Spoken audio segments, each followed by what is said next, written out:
Can you think of a more competitive World Cup than the one coming up, and in terms of the number of possible winners? No, I think the last few years has highlighted the sort of the power shift in rugby. And when I say a power shift, I don't think the power has gone to France and Ireland in the Northern Hemisphere. I just think that the table's been well balanced out because the power shift was quite clearly in the South for years. Mm-hmm. South Africa, Australia, and New Zealand notably. And I think what's happened now is it's truly evened out. And going into this World Cup is probably the first time genuinely I could probably pick 6 winners. A couple of them a bit left field. But tournament rugby and World Cup rugby, stranger things have happened, right? So, no, it's open as it's ever been. You know, everyone was kicking the All Blacks a season ago, and they're starting to fire again. I see Australia still a dangerous sort of animal. South Africa a big sort of machine when they get going. Ireland, France, equally unbelievably. I mean, the rugby they've played in the last, 2 years has been unbelievable, and I wouldn't rule out England as well. So it's as open as it's ever been, and there's always a team that kind of turns up like a tournament team, and not to discredit them, but an Argentina or a Fiji or a Japan, there's these teams that can upset, and then a Scotland who could turn someone over in knockout rugby. So it's I basically answered the question that you already had an answer for, but it is. Yeah, I think it's incredibly competitive. You can pick 4 frontline potential winners, can you? South Africa, New Zealand, France, Ireland, each of those, but have a really good chance of winning it. And you would expect the winner to come from there. But I was going through England's possible starting 15 yesterday, and if they get all the players fit and they're in form, they actually have half a chance, as much as anything, because of the side of the draw they're on. They have to. Argentina's a big win. You need a big win against Argentina. Then you're looking at a big win in the quarterfinals. Then they're in the semis. It's not that difficult, is it? But trying to explain that to a passionate rugby supporter, it seems irrational. But when you actually just break it down to what it looks like by the time England are out of the pool, it's a couple of games away and a big emotional performance, and they could have a trophy. And I think, I mean, you haven't even asked me, but they'll be sitting quite nicely because you look at their team. They're no mugs. There's some real battle-hardened sort of warriors within that team. And I think it's only the outside world. I think genuine, their opposition will respect them. They know they're a tough game, So, yeah, it's where do you put your money? That's the question. Yeah. You mentioned that you had a couple of left field picks. Who would they be? I think they emerge as the tournament goes. Like, I'd love to see from the Pacific Islands. There's always a team. I remember Tonga, maybe in 2007, or was it Samoa? It was Tonga or Samoa pushed someone. Japan, obviously, at the last World Cup. Argentina have always had a good show, but I think I'd love to see what Fiji are doing. Fiji, for me, are the team that I don't know. When you look at their squad and the Fijians that are playing in the other international teams, they are the sort of team with the athletes that I think could upset. I just think they're playing in professional environments now, these athletes. There's always questions about the weather, and there's always questions about the set piece and stuff like that. But my experience is most recently of watching Fiji and playing against Fiji is that there are no mugs in these areas. So for me, I'm not saying they're going to go and win the World Cup, but as an outside sort of a tournament team, everyone's favourite second team, it could be someone like that. And obviously at the end of the month, we get to have a bit of get a flavour of what they're up to. If you've got Vern Cotter, he's not known for his expansive play, right? He's known as a hard man. And I think Fiji have got they're a bit like the French team, right? They've got all the flair, the talent, the athleticism. They probably just need a bit of hard-nosed discipline and he's the sort of guy that can drive that. Just before we move on to Summer Nation Series, we've talked about England there. Who for you is their most uh, important player, and which are their younger players you're most interested in, excited about seeing? I'd say so. So Owen for me is on everyone's lips, right? I'll give you one from the forwards, one from the backs. Owen is obviously integral, but for all, I'd love to see him play 10 or just Steve to make his mind up and just go with him for all these opening games. Just commit to that. And I think that the team ticks when there's certainty. When the last few years we've seen that perceived uncertainty from the outside. From inside, they'll be saying that 100% clear and it works, da-da-da. But I love the sort of conviction of seeing Owen at 10. And if he's at 10, it frees up, obviously, Lawrence or Manu or whatever combination happens outside of him. And I just think as a leader, a heartbeat, a world-class player when given the reins, I think Owen's integral to how it will all kind of pan out, because it's not just like he's the fly half, the goal kicker. He is everything to that squad, and there's other sort of heartbeats within it. But he's now he's not a young kid anymore. He's a warrior. He's a battle hardened warrior, and the older it's a fine sort of you get to a tipping point, right? And my tipping point happened pre-30, but experience, obviously, he's still matching physically where he needs to be at, if that makes sense. It's not like they're carrying him just for experience, where you'd probably argue I was there for experience and captaincy instead of performance, where he ticks all the boxes for me. Something a bit more left field in the forwards. I'd love to see Maro sort of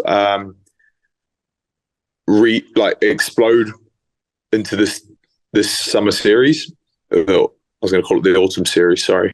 I think Maro's just I don't know, in the last season or so in international rugby, not being quite himself, a little bit quieter. And I think that's that timeline of a world-class player and athlete, of people. Obviously, I can imagine Richie McCaw had this sort of problem as people coming for you, gunning for you, and analysing you and whatnot. I think Maro to basically come into this World Cup, this summer series and the World Cup, and just explode into the Maro that we saw a few seasons ago. I don't know. I'm always reluctant to give Maro and Owen bloody headlines, but they seem like two very obvious players. Yeah. So what would it do for the team if, Steve Borthwick is taking a decision, like he's named Owen captain, so everybody knows where they stand, and that seems like a very sensible thing to do. So in doing so, if he did the same thing at fly half, what would that do for the team? I think just from this opening game, team's not been announced yet, has it? No, just tomorrow. Yeah. So I would just love to see, because they haven't got much time, right? But you want to roll these games into the World Cup, and you want to win them all. I don't think you should hide behind the thing of experimenting and whatnot. I'd love to see conviction and selection from the off. Go play this game at the weekend and win. Play to win. Pick a team to win. Don't pick a team to work on combinations, because whilst you might learn something about how this player plays with that player, you're going to learn more about a winning team. When teams are winning and things are going through the gears a lot easier when you're winning, right? And I think this campaign is just it is effectively a warm-up to the World Cup. That's very obvious. Just go in, pick your team, have conviction behind it, no games. And even from the training camps, I think they had about 60 players at the start of it. That was a concern for me looking in, because I've been in those camps and there's uncertainty the whole time. And I think uncertainty is good in environments, right? Because it keeps it competitive and honest. But you also need a little bit of comfort and reassurance that you're there. And when you got 60 players, imagine the dynamic, imagine the conversations with players not sure about where they stand. It can be quite divisive. So they've whittled it down to almost 50% of that now, right? Mm-hmm. I'm not good at maths. How do you do that? They've halved it. And I just think going into this, no games, just go out, pick your best team that you have available, that you can see playing in a World Cup final. And then once you win that game, you can play, you can experiment with things, or you can stick with it. Injuries will come. Interestingly, things like red cards and sightings can happen. But I think deal with those retrospectively. Just pick your best team and go win the game. Because in terms of momentum, confidence, they've had 8 weeks of pre-season. All they want to do is go perform and ultimately win. Is that approach particularly important for that Fiji game, the last Summer Nation Series match, before their big game against Argentina? They're straight into it, aren't they? Yeah, no disrespect, but if you beat Wales home and away, and you go to Dublin and win that, I think you've got full license to do what you want with Fiji. I would look at this mini tournament as proper group game. If you think about Wales and Ireland, they're quarterfinals and semi-finals games. They're big games. So, I don't want to discredit Fiji after talking them up, but I think earn the right to experiment with that last game. And again, by the time you've got to that game, you're going to be reactionary to injuries and other sort of things out of your control. So deal with that then. You got to take each week as it comes. There we go.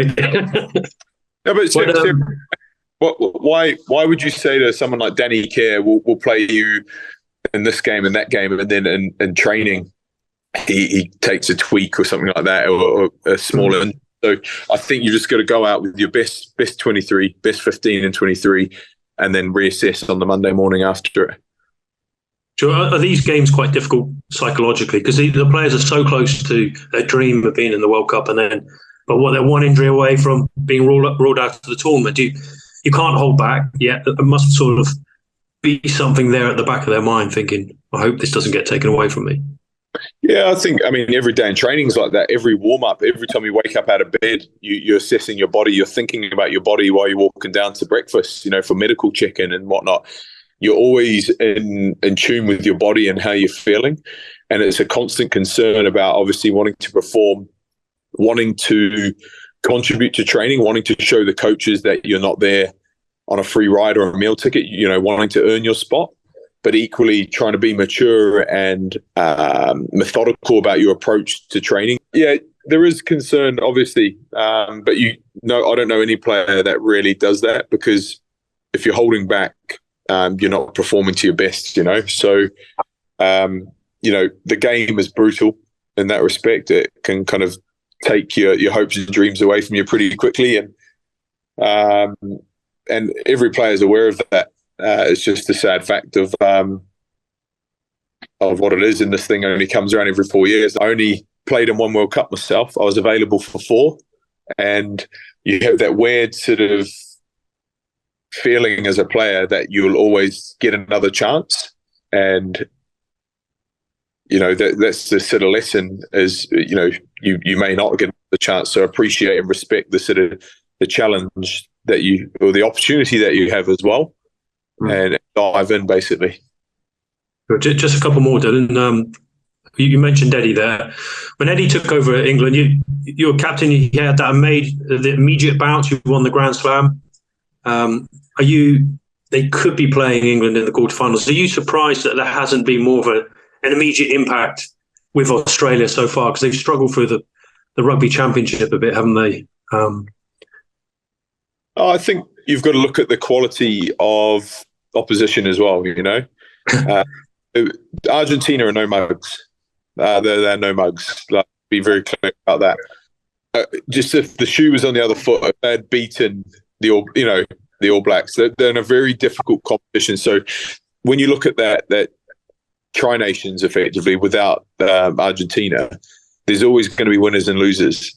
It's just not. It's a bit like the Six Nations between all our countries, right? When the teams are that sort of good now, the margins are so fine that when you come off on a loss, it can be hyperinflated maybe about the negative side of it, the negative connotations of a loss. But you got to look at the quality of opposition. But in terms of them firing, he came in, Eddie inherited Stuart Lancaster's group of players, and there was very little change there from a player pool.